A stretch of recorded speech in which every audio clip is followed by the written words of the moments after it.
Muito bem, onde que é o negócio que eu tenho que olhar? É ali, né? Queridos, depois desse momento de boas-vindas, prazer voltar aqui, conhecer um pouco mais a Igreja Central de Vinhedo, e nós vamos estudar a Palavra de Deus hoje. Eu quero ver a Bíblia em suas mãos. Irmãos, nós temos tido mais contato com o celular do que com a Bíblia.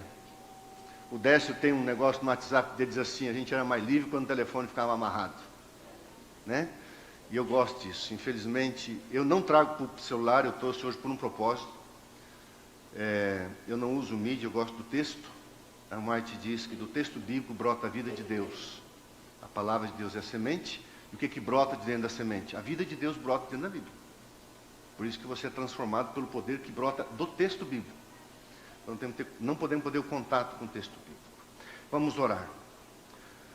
Nosso Deus e nosso Pai, nesse momento vamos estudar a Tua Palavra, o dom profético, porque temos que acreditar cada vez mais. Crede no Senhor, vosso Deus. Crede nos seus profetas e prosperareis. Vivemos tempos angustiosos no planeta.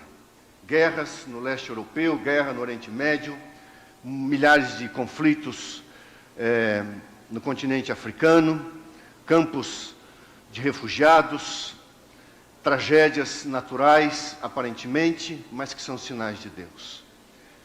Que possamos reafirmar o nosso compromisso com a eternidade e o recebimento da imortalidade que o Senhor nos deu.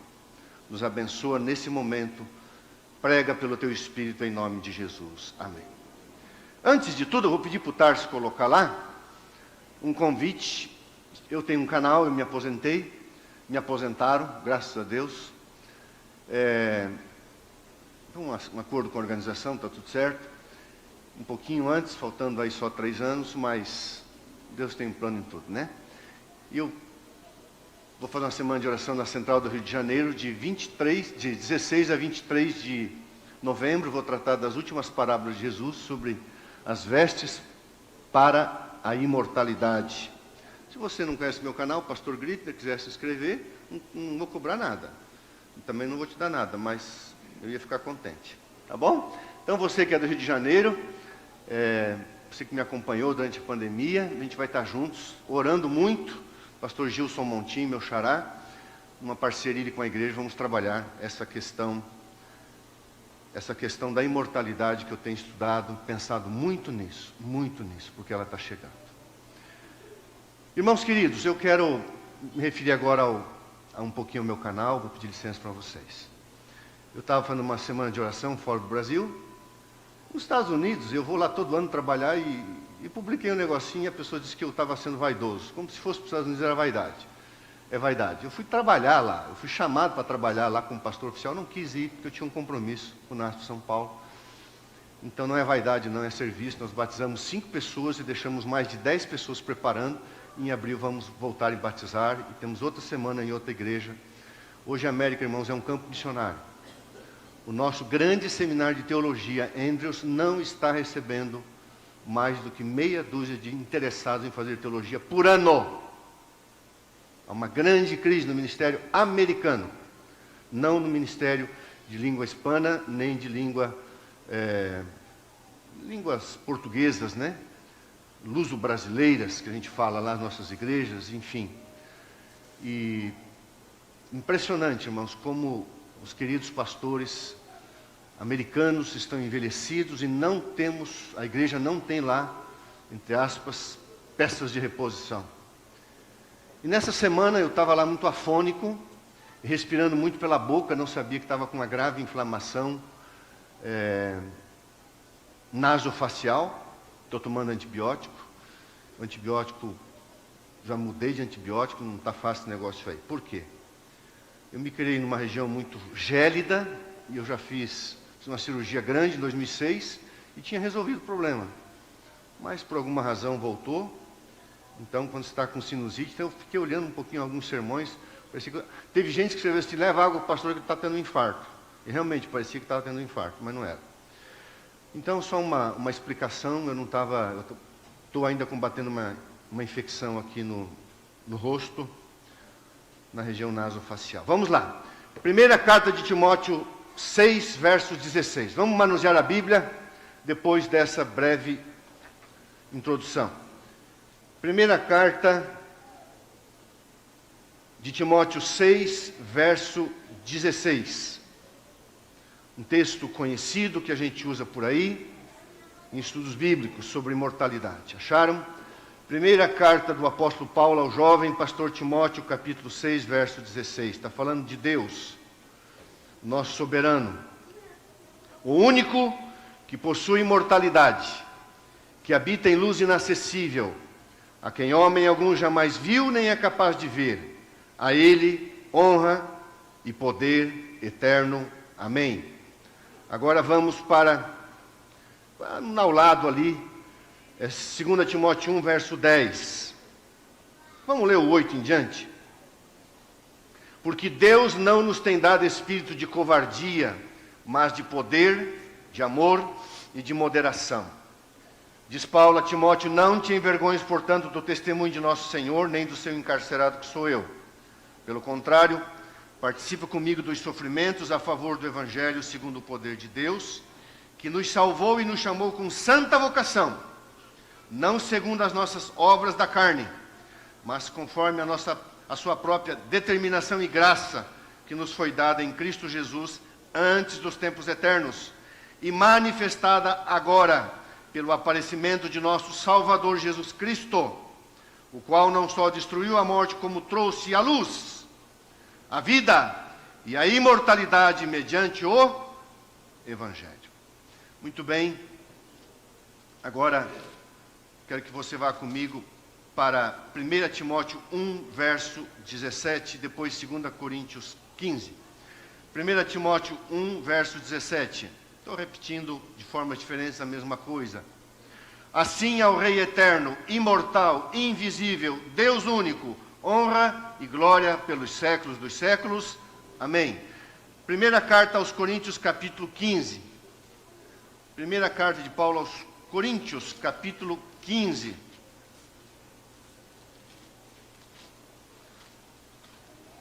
Temos que ler mais a Bíblia no púlpito.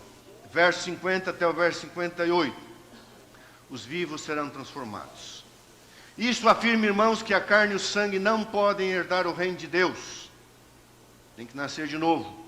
Nem a corrupção herdar a incorrupção. Eis que vos digo um mistério. Nem todos dormiremos, mas transformados seremos todos. No momento, num abrir e fechar de olhos, ao ressoar da última trombeta, a trombeta soará, os mortos ressuscitarão incorruptíveis, imortais, glorificados, e nós os vivos seremos transformados, glorificados, porque é necessário que este corpo corruptível se revista da incorruptibilidade, e o corpo que é mortal se revista da imortalidade. E quando este corpo corruptível se revestir de incorruptibilidade, e o que é mortal se revestir de imortalidade, então se cumprirá a palavra que está escrita: tragada, destruída. Graças a Deus, destruída será a morte pela vitória. Os ressurretos dirão: onde está a morte, a tua vitória? Onde está a morte, o teu aguilhão? O cutucar, que nos cutuca quase sempre. O aguilhão da morte é o pecado, e a força do pecado é a lei. Graças a Deus que nos dá a vitória por intermédio de nosso Senhor Jesus Cristo. Portanto, meus amados irmãos, sede sempre inabaláveis na fé, e sempre fiéis, abundantes, operantes, trabalhadores na obra de Deus, na obra do Senhor, sabendo que no Senhor o vosso trabalho não é vão. Quem estiver vivo vai ser glorificado, quem estiver morto, ressuscitado será. Porém, Deus não refazerá as cinzas corruptíveis. Como que Deus vai resolver isso? 1 Coríntios capítulo 15, o verso 37 e 38. Você tem que guardar bem isso. Só volta o texto ali. Vamos ler o 35? Mas alguém dirá: como ressuscitam os mortos? Em que corpo vem? Deus vai pegar aquela coisa decomposta e recompor? Não. Insensato. O que semeais não nasce, se primeiro não morrer. E quando semeais, não semeais o corpo que há de ser, mas o simples grão, como grão de trigo, ou de qualquer outra semente. Mas Deus lhe dá corpo, como lhe aprouver, ou seja, de acordo com as características, cada um dar, e a cada uma das sementes, o seu corpo apropriado. Se nós aqui tivermos passar pelo quarto de dormir, o sono da morte, nosso corpo vai se decompor, Deus não vai juntar aquele lixo, Deus vai dar um novo corpo, os vivos glorificados. E quem vem da sepultura, já vem com um novo corpo, e instantaneamente recebe também a glorificação. Deixa eu perguntar para você. Se hoje de manhã você estivesse dentro de um carro, embaixo de escombros, lamas, ou debaixo de um rio, ou qualquer lugar na cidade de Valência ou arredores, morto, você estaria selado para a salvação ou vivo? Se você estivesse ali, dentro de um carro, vivo, o que estaria passando na sua cabeça?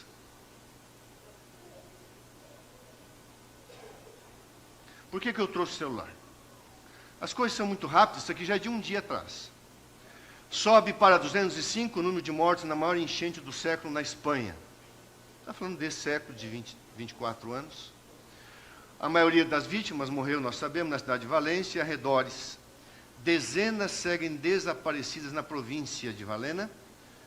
E o governo foi criticado porque não teve a capacidade dos Estados Unidos de prever o tufão lá, o furacão, como Milton. O número de mortes por causa das enchentes históricas na Espanha chegou a 205, segundo informou o governo local. A terceira maior cidade do país, são 202, e outras pessoas morreram nos estados vizinhos de Castilla, La Mancha e Andaluzia. O número de mortes deve aumentar porque ainda há dezenas de desaparecidos. Agora veja isso, irmãos.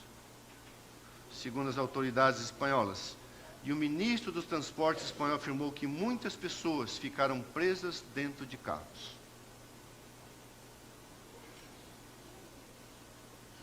Pensa um pouquinho.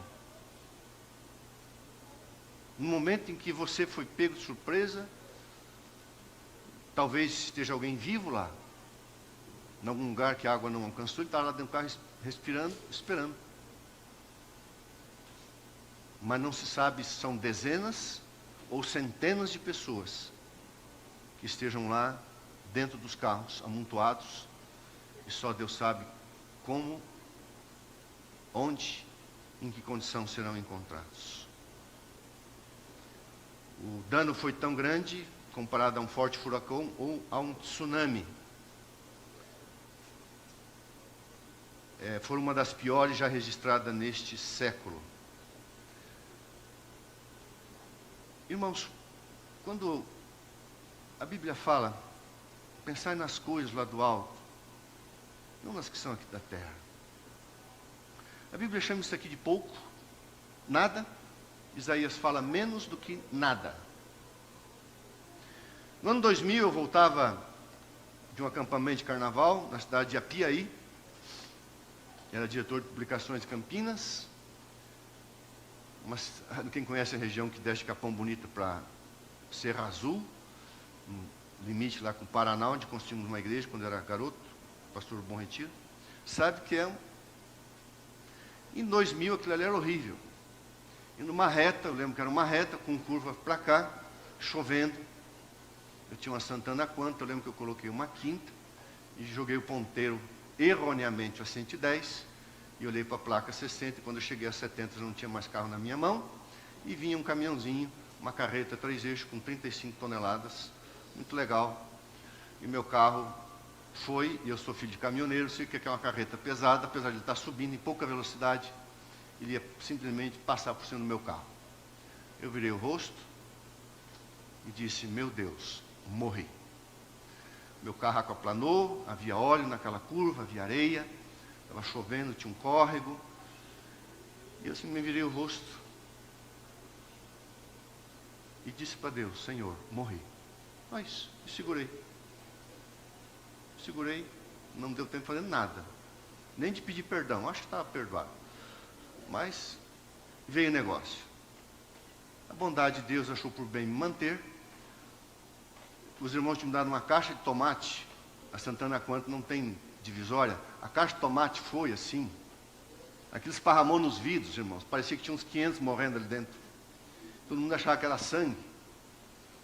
Aí a polícia chegou. Bom, aí o motor da Santana Quanto, o caminhão estava subindo, apesar de estar subindo o motor da Santana Quanto, o motor em V, ele travou no eixo do caminhão, então o caminhão foi arrastando. Ao invés de passar por cima de mim, graças a Deus tinha óleo, tinha areia, então foi arrastando, me arrastou talvez uns 20 metros, menos do que isso. Ele freou, mas me arrastou.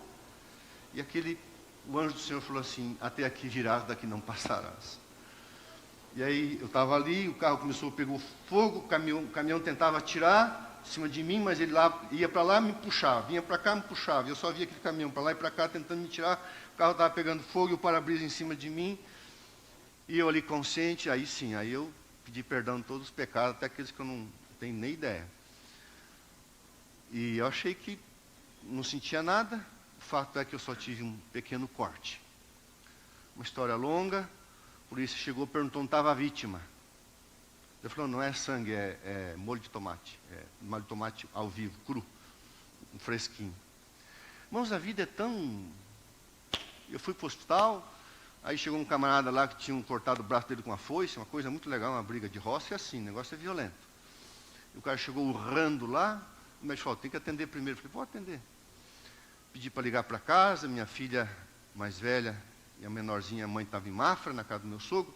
Eu já liguei chorando, a primeira pergunta que eu fiz: como estão as meninas?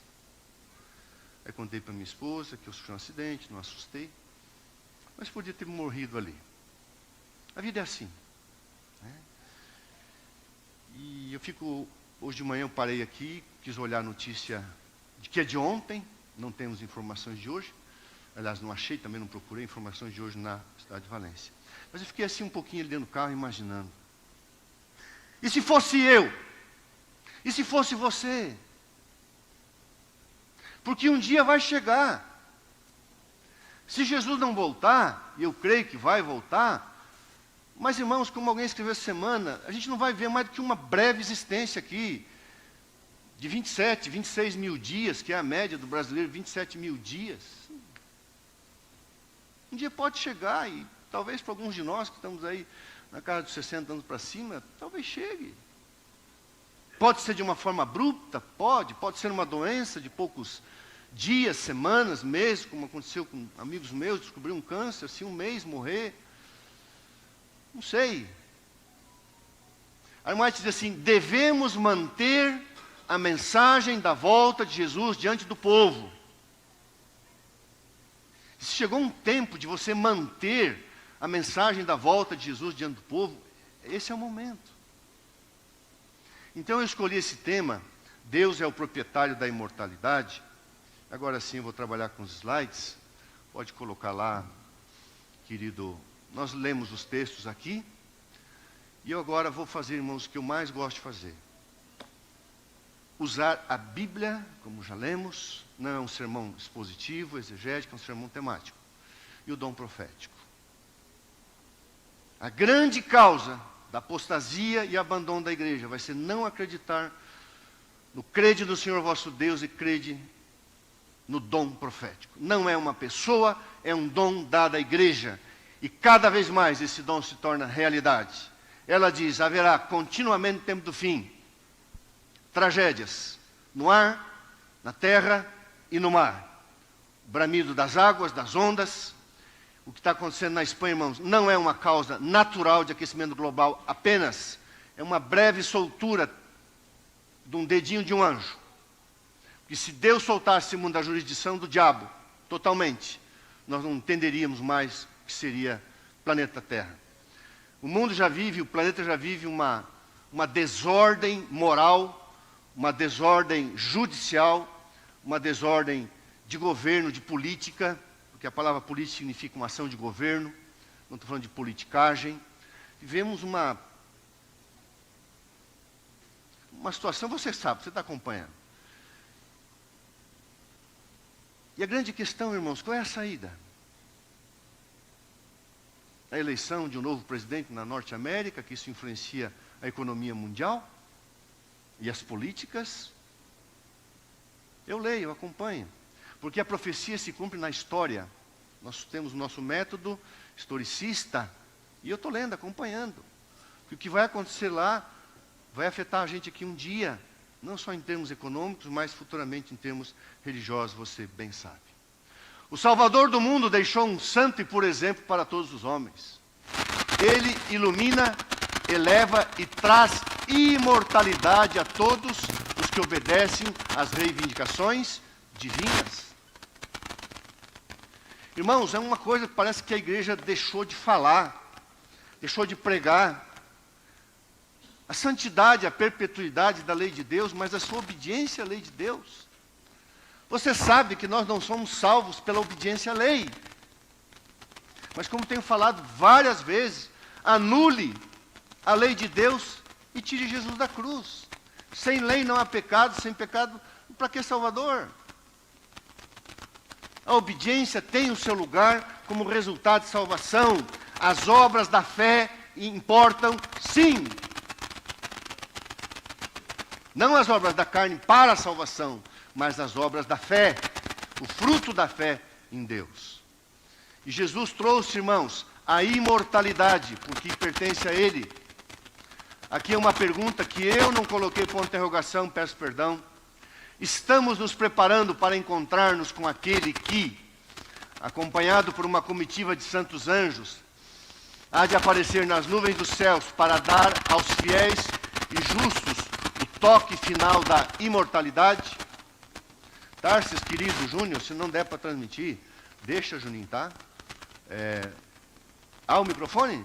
Isso aqui a gente tira e pode pegar outro. Não tem problema nenhum.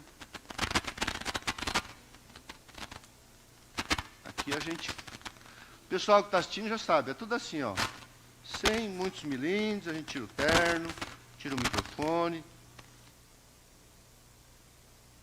aqui é só um apoio.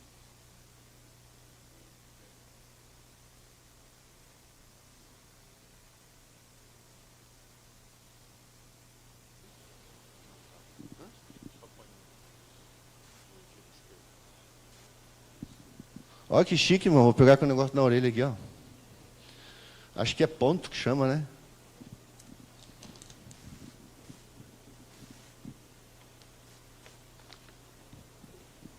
Esse negócio de ter canal no YouTube, podia ter parado, né? Mas Deus sabe quantas pessoas estão acompanhando. Eu tenho um grupo de estudo bíblico toda quarta-noite, um grupo de pessoas online, pessoas pensantes. Estou fazendo meu trabalho. E eu resolvi ter um canal. Sou então uma igreja online de 50 mil pessoas. Não é número, é querer exercer um pouco de influência espiritual. Não eu, mas o Espírito Santo até que Cristo volte. Estamos nos preparando, é uma pergunta, para encontrar-nos com aquele que, acompanhado por uma comitiva de santos anjos, há de aparecer nas nuvens dos céus, para dar aos fiéis e justos o toque final da imortalidade?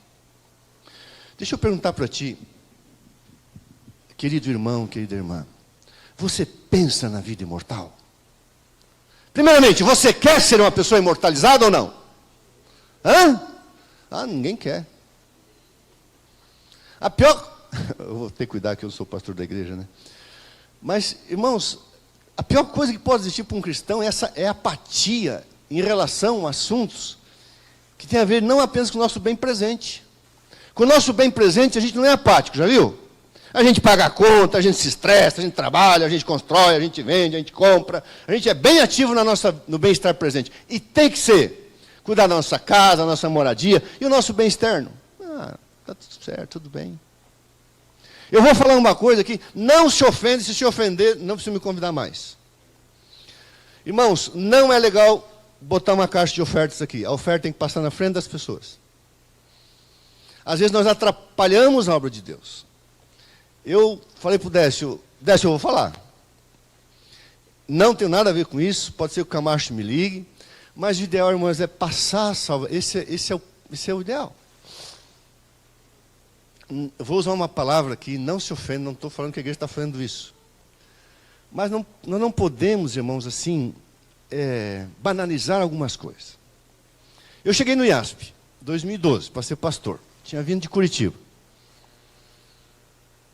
Havia uma certa displicência, essa é a verdade. A salva corria assim, a bel prazer.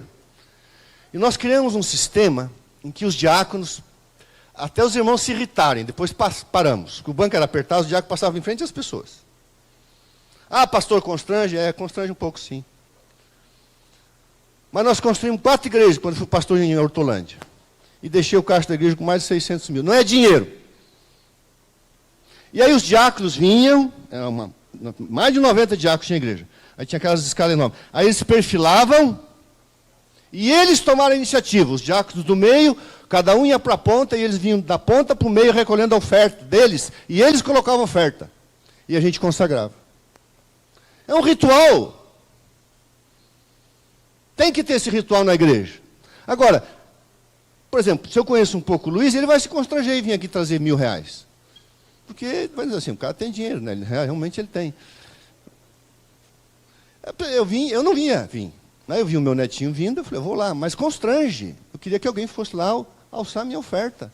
Estava aqui, separadinha. Aqui não, estava dentro da Bíblia. Não vamos estorvar o trabalho, irmãos. Nós temos, por exemplo, eu vi aqui que veio meia dúzia de pessoas, e aqui tem mais ou menos umas 60 pessoas, se eu não estou enganado. Então, nós temos que cuidar com algumas coisas, irmãos. Retirada de oferta é um ritual da igreja. É um ritual da igreja. E nós criamos esse ritual em São Paulo também. Eu poderia contar muitas histórias. Eu peguei uma igreja com dívida, e eu saí de lá, nós tínhamos um valor, e eu vou falar, não é pecado, quase R$4 milhões em caixa, porque a gente manteve o ritual sagrado, retirar, no final eu vou falar isso, sobre a santidade, irmãos, do que deve acontecer dentro da igreja. E a gente vai criando algumas coisas assim, não, pega aí 7Me, celular. Eu nunca promovi 7Me, já estou aposentado, não vou me disciplinar mesmo. Nunca gostei desse negócio. Né? Talvez cada igreja devia ter uma maquininha de cartão, a pessoa passa ali, que nem no pedágio agora, passa o cartão. Isso não acho errado. Mas fica um aplicativo lá, não sei. Eu ainda sou do tempo de carregar dinheiro, estou meio atrasado. Mas não podemos perder esse ritual. Bom, voltando aqui. Nele, falando de Jesus, nele estava a vida, e a vida era a luz dos homens. Não é a vida física que é especificada.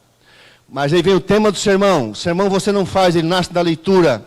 Mas a imortalidade, a vida que é exclusivamente propriedade de quem? Propriedade de Deus. E Ele deu para você na pessoa de Jesus Cristo. Ele é a vida.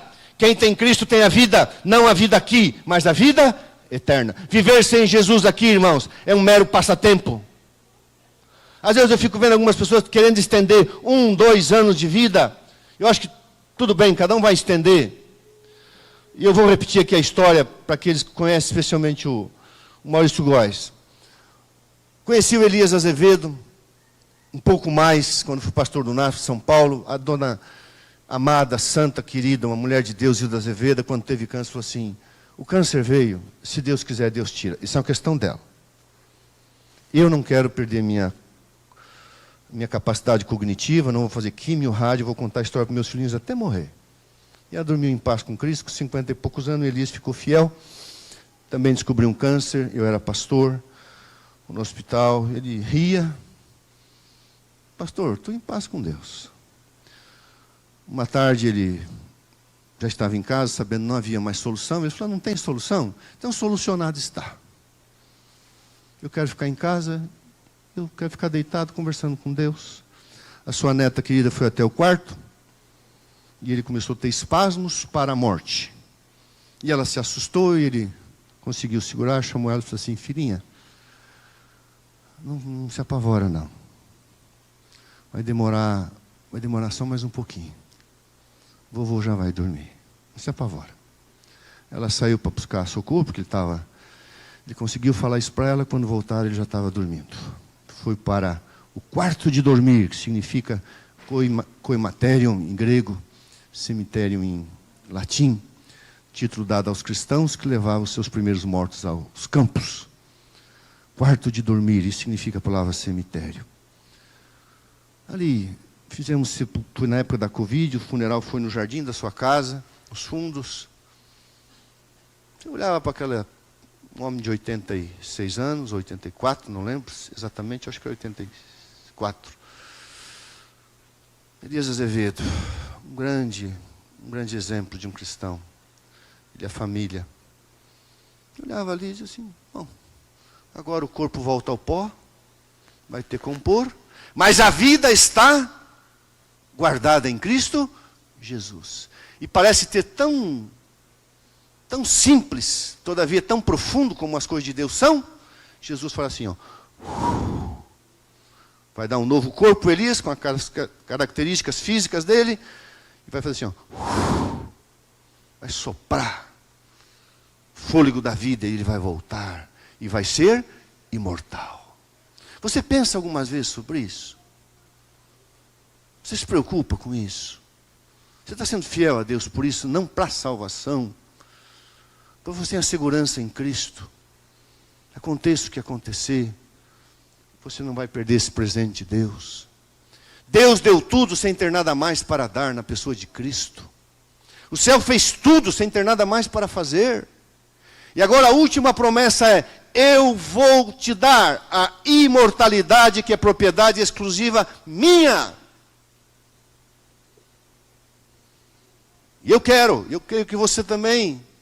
Quando Cristo vier, Ele levará os que purificaram a alma pela obediência à verdade. E isto que é mortal se revestirá da imortalidade. E estes corpos corruptíveis sujeitos à doença serão transformados de mortais para imortais. Glória a Deus por essa esperança, irmãos. Já imaginou você no céu, conhecendo o teu anjo, conhecendo os profetas, patriarcas, os bons reis, rainhas, os apóstolos, sobretudo a pessoa de Cristo, e você mesmo está lá e fala assim, meu Pai do céu, esse negócio da graça é verdade, porque a única coisa que você tem para oferecer para Deus é a tua necessidade. E você se encontrar lá dizendo assim, uau, nunca mais vou ter depressão, nunca mais vou ter câncer, nunca mais vou ter tristeza, nunca mais vou ter sinusite, nunca mais vou ter infecção nasofacial, nunca mais vou ter dor. Eu vou ser imortal. Irmãos, vale a pena? Como algumas vezes eu falo, tem alguma coisa aqui embaixo que vale a pena perder isso? Tem gente jogando fora por tão pouco, né? Ao homem é designada uma parte. Veja, irmãos, no contexto da salvação. Ao homem é designada uma parte nesta grande luta pela vida eterna. Nós estamos aqui numa batalha. Tem ele de atender à operação do Espírito Santo. Exigirá uma luta a romper com os poderes das trevas, e o Espírito atua nele para isso conseguir. Mas homem algum é um ser passivo, a ser salvo na indolência. É ele chamado a forçar cada músculo e exercitar cada faculdade na luta pela imortalidade. Entretanto, é Deus quem supra a eficiência. Paulo disse, esmurro o meu corpo e o reduzo o quê? A escravidão, para que pregando aos outros, não venha eu mesmo a ser. Olhe para a vida de Paulo. Eu me envergonho quando leio o que esse homem passou.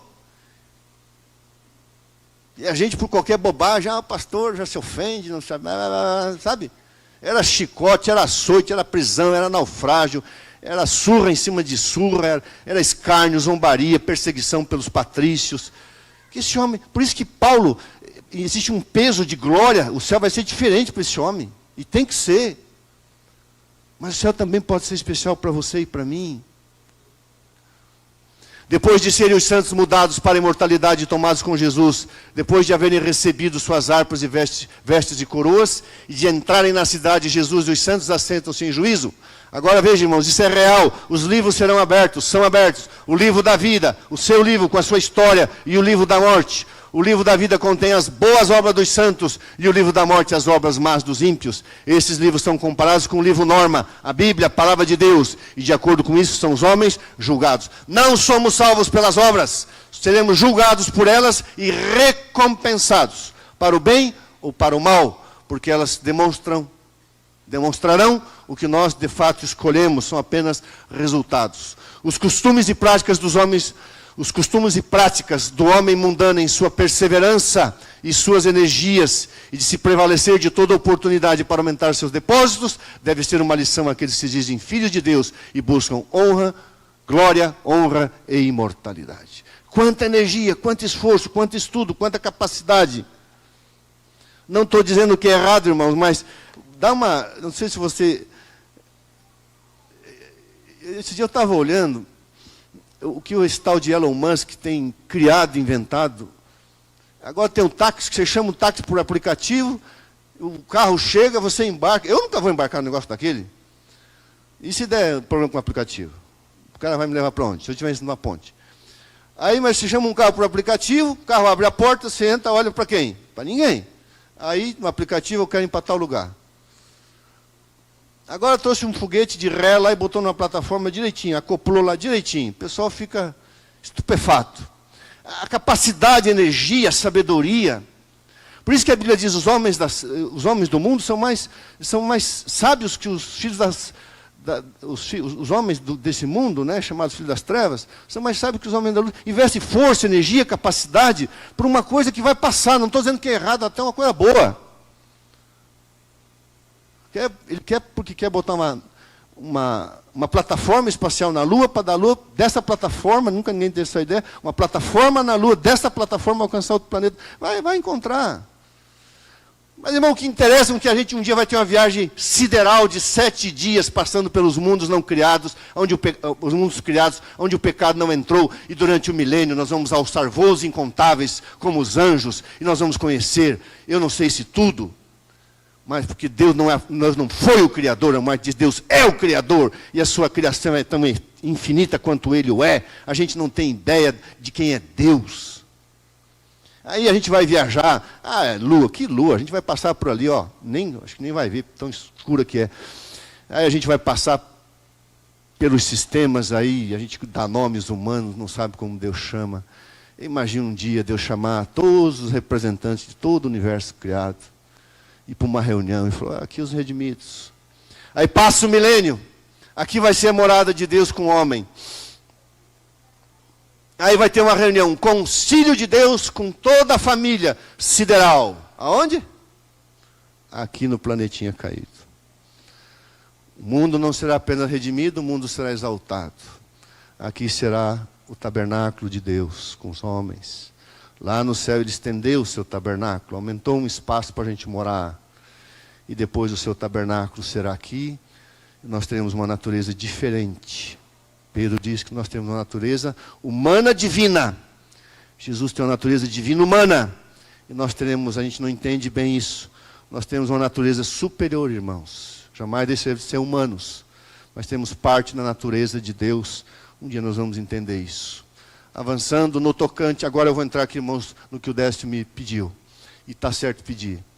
No tocante às dízimas do gado e do rebanho, de tudo que passar debaixo do bordão do pastor, o dízimo será santo ao Senhor. Santo é separado para uso sagrado. O sábado é separado para uso sagrado. O teu corpo é separado para uso sagrado. A tua mente é separada para uso sagrado. O teu tempo é separado para uso sagrado. E aquilo que Deus colocou nas suas mãos, primeiramente, deve ser usado para o sagrado também. Eu repito aqui, mais para a igreja, o canal já sabe disso. Por razões que eu não gosto de ficar repetindo mais eu fui mandado para uma cidade do interior, não obedeci, porque a objeção, uma motivação, uma calúnia, eu falei, prove a calúnia, eu vou. Não vou. Não aceito calúnia. Quem aceita calúnia é porque deve, eu não devo, não vou. Eu me dei qualquer outra cidade, mas para lá não vou. Mas também aqui também não fico mais, aí foi uma briga. E eu fui.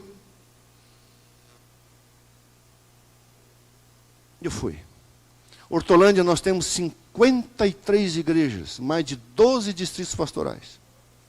Americana, 7 igrejas. Uma cidade fundada por americanos durante a Guerra Civil Americana. Uma cidade rica, próspera, difícil pregar o evangelho. Temos 7 congregações, eu preguei 3 congregações, uma em construção, 2 grupinhos sem sede, e uma igreja muito queridinha, os irmãos da Praia Azul, com uma pequena sede simples, e para a honra e glória de Deus. 2 anos, Deus enviou anjos maravilhosos. e só uma pessoa me doou 2 grandes congregações, e ficou lá um valor altíssimo, mais de 4,5 milhões. Não veio, irmãos, isso da minha personalidade, do meu jeito, não. O Espírito de Deus tocou, porque eu orava a Deus, eu queria deixar um distrito bem estruturado. E há poucas semanas atrás inauguramos a última igreja, uma grande igreja. Fechamos 4 igrejas com 4 sedes, 4 igrejas organizadas para a honra e glória de Deus. A irmã te diz, nós precisamos de talentos na obra de Deus, mas nós precisamos de recursos na obra de Deus. O primeiro relatório da Conferência Geral que eu assisti no ano 2000, fiquei assim maravilhado de ver a distribuição de renda da Igreja Mundial. Naquele quinquênio, a maior parte foi para o continente africano. A distribuição mundial da igreja naquele quinquênio foi quase 700 milhões de dólares. Essa semana veio o meu pagamento de aposentado da igreja. Uma bênção de Deus. E eu fico feliz porque eu autorizo descontar o meu santo dízimo dali. Por quê? Porque os pastores do Peru, da Bolívia, do Equador e do Paraguai, a igreja não consegue se sustentar. O dízimo dos pastores do Brasil vão para sustentar o ministério nos outros países. E eu fico orgulhoso. Eu só não entendi porque o meu salário foi bem menor do que o dízimo descontado. Desconta do bruto. Falei, desconta do bruto, um pouquinho mais se necessário. Mas é gostoso participar. Eu sei que tem um colega no Peru, eu sei que tem um colega no Equador, eu sei que tem colegas na Bolívia e no Paraguai que dependem de que os nossos dízimos dos pastores sustentem eles lá. No Brasil somos quase 5 mil pastores. Então, que bênção, irmãos, participar. Ah, irmãos queridos, santo ao Senhor. Agora presta atenção nisso aqui. A Bíblia diz, o sábado é o santo dia do Senhor. Nós lemos ali atrás, será santo ao Senhor. Agora veja a explicação do dom profético. Usa-se a mesma linguagem quanto ao sábado que se usa na lei do dízimo. O 7º dia é o sábado do Senhor teu Deus. De igual maneira, o dízimo de nossas rendas, santa é ao Senhor. Veio a pandemia, nós abrimos um drive-thru para receber cestas básicas, 1 tonelada de comida por sábado. A igreja não parou. Nos levantamos como liderança. Todos os ministérios da igreja trabalharam. Contratamos uma empresa, testamos quase 22 mil pessoas precocemente com Covid, quase 6 mil foram detectadas, vidas foram salvas, muito alimento. E eu não entendia por que o dízimo estava aumentando tantas ofertas, até que eu estava dentro do NASP, dentro do velho IAE, e não tinha autorização para ninguém entrar, por causa dos alunos, que estavam ali um grupo ainda interno. Mas um dia, eram casos especiais, muitas histórias especiais. Não sei se você conheceu o Davi Melo, da Visão, ex-pastor, JA, afastado de Deus, a alegria de rebatizei 2 ex-pastores. E o Davi Melo, um amigo hoje. E o outro Diógenes, que se levantou no passado contra a igreja, hoje um convertido, fiel. Diógenes, se você está ouvindo isso, um abraço, meu amado irmão, meu querido amigo. Muitos milagres, e eu recebo uma ligação, pastor, é um caso de um irmão que quer te ver. Eu ia à igreja atender alguns casos especiais, aquela coisa toda de máscara, álcool gel, distanciamento, aquela coisa lá toda, eu tive só 3 Covid. Foi bom. Quase morri, mas foi bom. Que desgraça.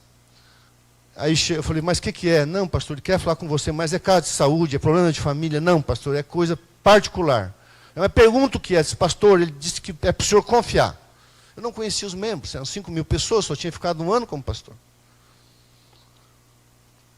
Aí,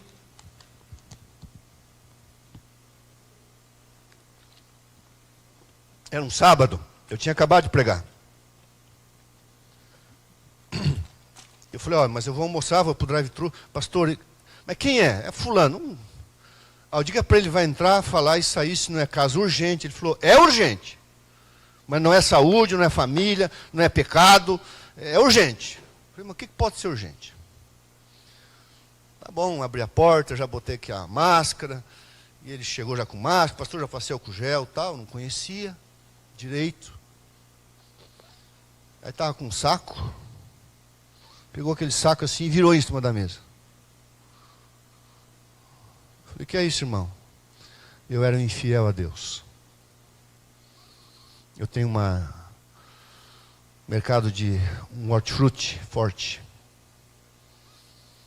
E eu era um ladrão. Ele falou assim, eu defraudava a Deus. E virou aquele saco.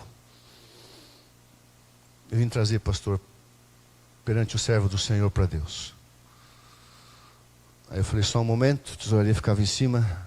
Zé Carlos, desce aqui com 2 diáconos, conta.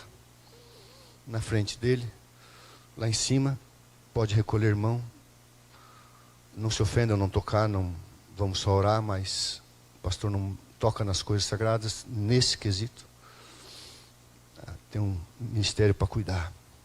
Disse, nunca mais deixarei de ser fiel ao meu Deus. Isso aqui é um pouco atrasado, um pouco... Pastor, como na pandemia Deus está me abençoando, mas eu estou defraudando a Deus. Então o Espírito Santo tocou. Irmão, não é uma questão de dinheiro. Eu vou explicar no final os 4 aspectos que a Bíblia e o Espírito e a Profecia falam sobre isso, mas não esqueça que tão santo é o dízimo como é o sábado. Eu estou partindo para o final, tá? A questão das ofertas não foi deixada por conta dos impulsos. Deus nos tem dado instruções definidas a esse respeito. Ele especificou dízimos e ofertas como medida de nossa obrigação. Hoje a Igreja Adventista do Sétimo Dia no Brasil mantém 25 missionários no Oriente Médio. Já faz mais de uma década que muito mais de uma década que a nossa divisão não recebe recursos, só envia recursos. É uma das divisões mais fortes do mundo. A Conferência Geral tem ficado impressionada com a fidelidade da América do Sul. Obrigação, irmãos, vou ler e tem que ler e não vou pedir perdão para você, tá? É tom profético. Defraudar o Senhor é o maior crime de que um homem pode ser culpado, e ainda assim é esse pecado profundo e amplamente difundido. Pense nisso, você. Defraudar ao Senhor é o maior crime que um homem pode ser culpado. Sabe por quê, irmãos? A gente se apega aqui a umas coisas, e o dinheiro se tornou um Deus. Eu tenho tanta história que a gente fica sabendo, mas às vezes dá vontade de falar, às vezes eu não vou falar, porque a sujeira é tão grande, a imundícia é tão grande. O que chegou aí no nosso município para as eleições, eu tenho uma pessoa que é muito íntima minha, ele concorreu à vereança, e ele me contou os esquemas, um negócio assim, muito vil, muito sujo, muito imoral, envolvendo religiosos, não religiosos, uma verdadeira anarquia. Isso pode acontecer lá fora, irmão, mas perante o Senhor nós temos que ser cuidadosos. O último grande dia revelará, tanto a eles como a todo o universo, que bem se poderia ter feito, não tivessem eles seguido suas inclinações egoístas e assim roubado a Deus nos dízimos e ofertas. Poderiam ter posto seu tesouro no banco do céu, preservando em sacos que não envelhecem. Pensa nisso. Pastor Orlando Ritter usava uma frase quando ela dava aula de ciência e religião no seminário. A pior coisa da vida é você chegar no final da vida e poder ter sido e não ter sido. Poder ter sido e não ter sido. Os piores inimigos se levantarão dentro do rebanho de Deus. Poder ter sido imortalizado e não foi. Poder ter feito alguma coisa por Deus e não fez. A pior coisa da vida é poder ter sido e no final da vida não ter sido. 4 princípios bíblicos para a gente terminar sobre dizimar e ofertar. Não vou ler os textos. Primeiro, amor a Deus. Tudo o que você faz por amor a Deus tem valor, por menor que seja. Tudo o que você faz para Deus sem amor, por maior que seja, não tem valor. Se não tiver amor envolvido profundamente na liberdade da escolha e da devoção, Deus não aceita. Pode ser milhões e milhões. Conhece a história da viúva que depositou ali as suas moedinhas, como se fosse um centavo de real ou um cento de dólar. Jesus olhou e disse assim, ela deu mais que todos. E você pergunta e as pessoas dizem, porque deu tudo, deu de coração, deu por amor. Não. Ellen White diz, por causa do seu exemplo, durante 2000 anos, bilhões e bilhões de dólares têm entrado para a pregação do Evangelho no Reino de Deus, por causa dela. Ela é a responsável. Ela deu mais do que todos. Nada pequeno demais para o amor de Deus, nada grande demais para o seu poder. Não importa o tamanho, irmãos, temos que ser fiéis. No mínimo, isso aqui não é nada. Paulo diz, ainda que eu entregue tudo, se eu não tiver amor a Deus, nada disso me terá valor. Relacionamento com Deus. Por que, irmãos, você estuda os evangelhos? Jesus toca muito nesse assunto, porque Jesus sabia que o diabo ia roubar os nossos impulsos, os nossos afetos, os nossos interesses, o nosso foco. O doutor Amin Rodor, meu querido amigo, diz assim, o pecado é uma forma de amor ao objeto errado. Estou quase falando como ele fala. Às vezes ele deu aula no mestrado para mim, ou professor duro, né, pastor Rodor? Era terrível ter aula com ele. Baixava a cabeça e começava a ler. Teologia sistemática era uma coisa muito complicada. Eu falei, pastor, dá apostila. Que apostila? Você tinha que ficar ali. Quem aguenta ficar uma manhã inteira ouvindo? Mais de 40, fazia matéria no outro ano. Mas às vezes ele parava. Falou, vou abrir uma janela. Aí sim, aí a gente aprendia. Eu só lembro das janelas. E uma das janelas dele falou sobre o pecado.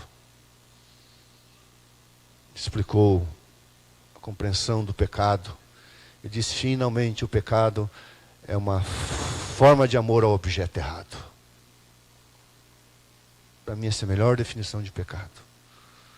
Pecado é uma forma de amor ao objeto errado. Há várias definições para pecado, errar o alvo e aí por vai. Amor a Deus, relacionamento com Deus.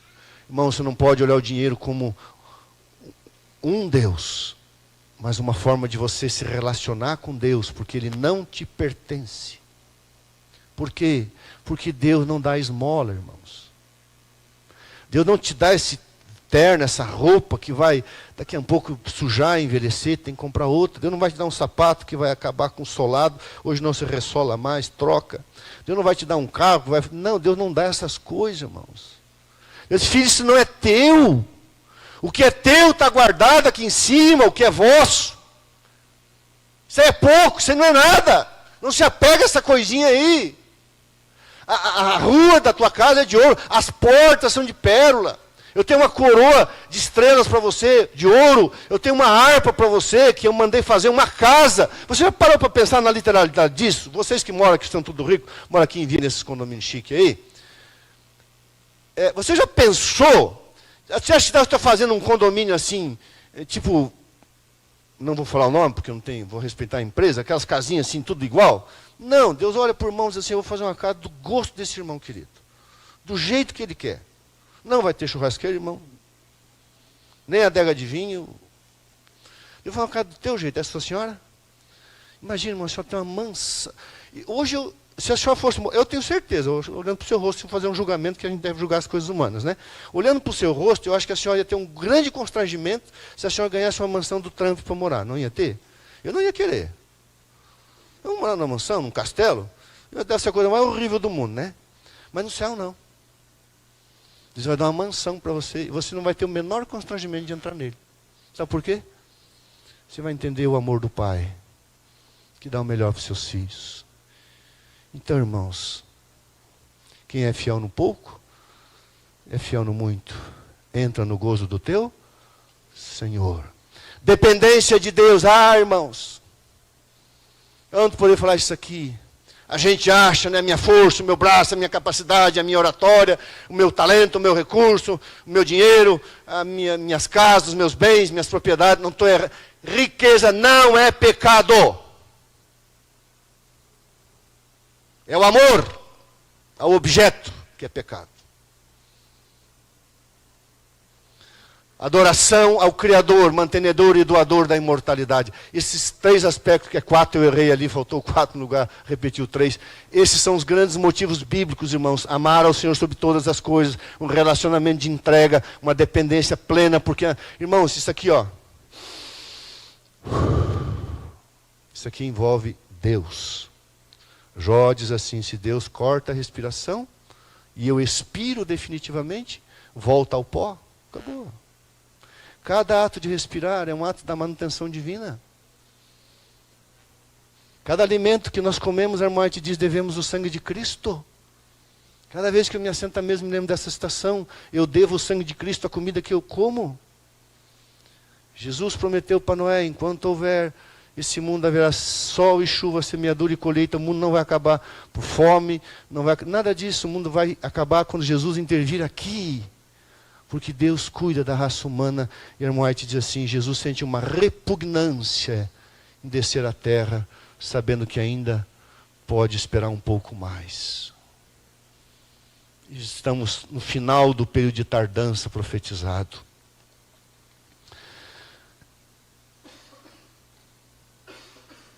Eu vou ter que parar de fumar.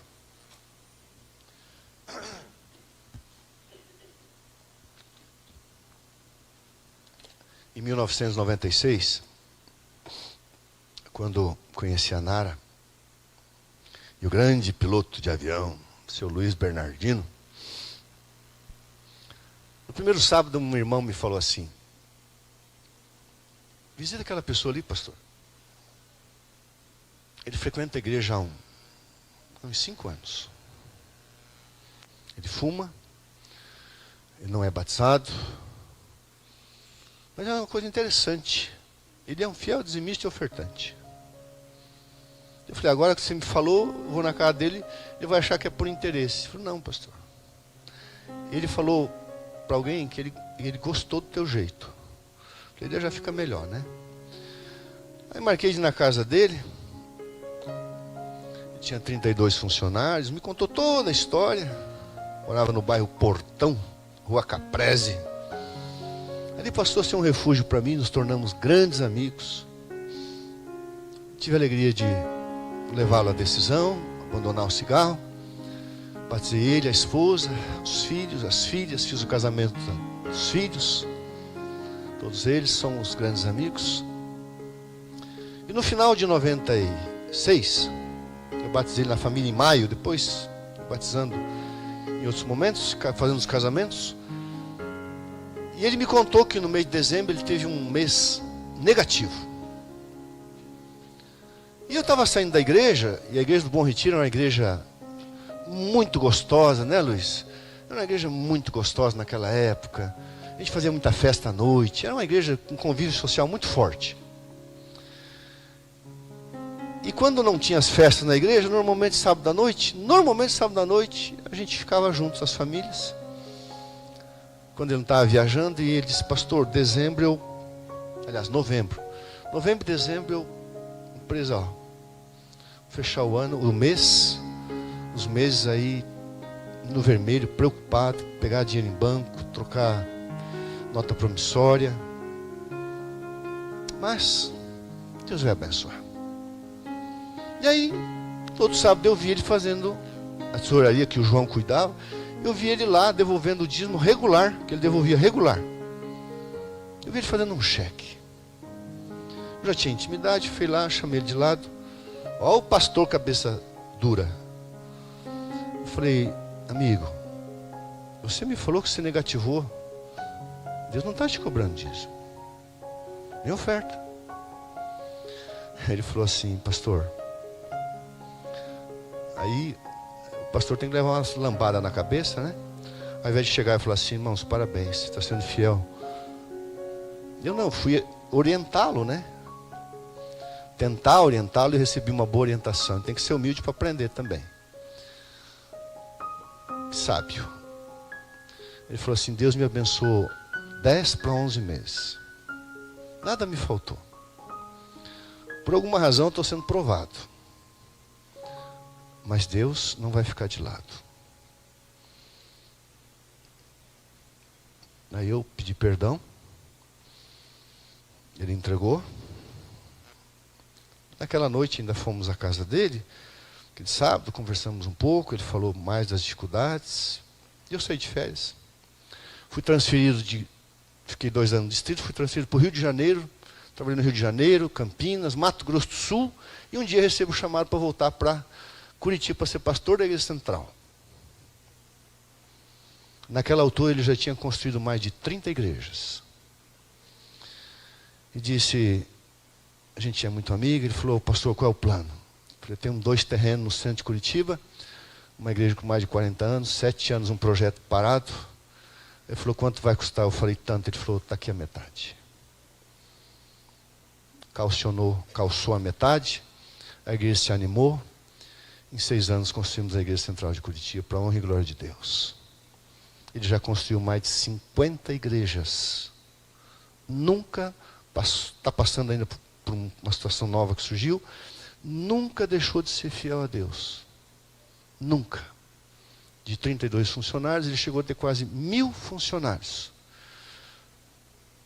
Deus deu muito patrimônio para ele, muitas coisas, mas uma coisa nunca mudou na vida desse irmão querido. Newton Bonin, a humildade.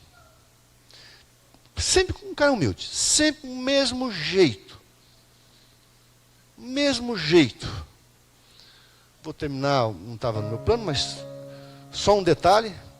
Ele tem 7 fazendas e um funcionário dele no tempo que eu era pastor sofreu um acidente na fazenda. Ele tinha na época um avião na fazenda. Ele botou o garoto dentro do avião, trouxe às pressas para um hospital em Curitiba, um acidente grave no abdômen, e falou, esquece o hospital aqui na região de Londrina, Maringá, Umuarama. Colocou no avião dele, Curitiba, ambulância, tudo por conta. Melhor hospital, melhor tratamento, melhor cirurgia, melhor médico, melhor tudo. Pastor, vamos fazer uma visita comigo. Me contou a história, fomos lá. O garoto foi salvo, o menino. Um acidente de trabalho, acidente grave. Destruiu tudo isso aqui, tudo reconstituído. Foi salvo, porque um homem rico, todavia humilde e amoroso, olhou para aquele ser humano, colocou dentro do seu avião e levou para Curitiba, às pressas. Disse, ele não vai morrer. Chorava, chorou no carro, falando daquele menino que ele gostava muito. Era um garoto. Os pais trabalhavam na fazenda, ele ajudava lá, mas era menor aprendiz. Medo de que o menino morresse, ele chorou. Cuidou do menino, o menino sobreviveu. Cuidou. Deu toda a assistência até voltar para a sede. Não é uma questão de ter ou não ter, nem uma questão de ser ou não ser. É uma questão de receber o Espírito Santo de Deus e buscar o reino, e as outras coisas vão ser acrescentadas. O que é o reino de Deus, irmãos? É a nossa fé hoje e a certeza de sermos imortais. Já pela graça, mas não ainda. A mãe te diz, nunca diga que você já está salvo até você chegar lá. Enquanto essa natureza não for glorificada, você não foi salvo da presença do pecado. Já, mas não ainda. Pela fé, sim. Mas não chegamos lá. Mas vamos chegar, você crê nisso? Você crê nisso, diz amém. Quem estaria disposto aqui a dizer para Deus, Senhor, eu quero ser leal a Ti. Não porque veio um camarada aí convidado por um amigo para pregar, mas porque ele leu a revelação. Você gostaria de ser fiel a Deus? De fato? Sério? Levante suas mãos, vou orar. Senhor, não me importa olhar as mãos e os rostos, a vida de cada pessoa, isso não me pertence. Pertence ao Senhor. Mas Pai, Tu conhecedor de cada coração, o apego que cada um tem àquilo que deve e ao que não deve. Nosso apego maior deve ser a Ti. Porque em breve, muito em breve, um pouco mais, aquilo que há de vir virá. Abençoe esta igreja, para que não apenas a casa do Senhor seja mantida, mas ela tenha condições de contribuir no aspecto pessoal, no trabalho individual, na influência, mas através de talentos, dons, recursos, segundo o plano originado na mente de Deus. Que o Senhor abençoe a igreja de Vinhedo, abençoe a cada um de nós, para que o objeto do nosso amor seja Deus e não Mamon, não o que o mundo adora. Nós não somos daqui, Então coloca o nosso coração em Ti e nas coisas que vão permanecer. Em nome de Jesus. Amém.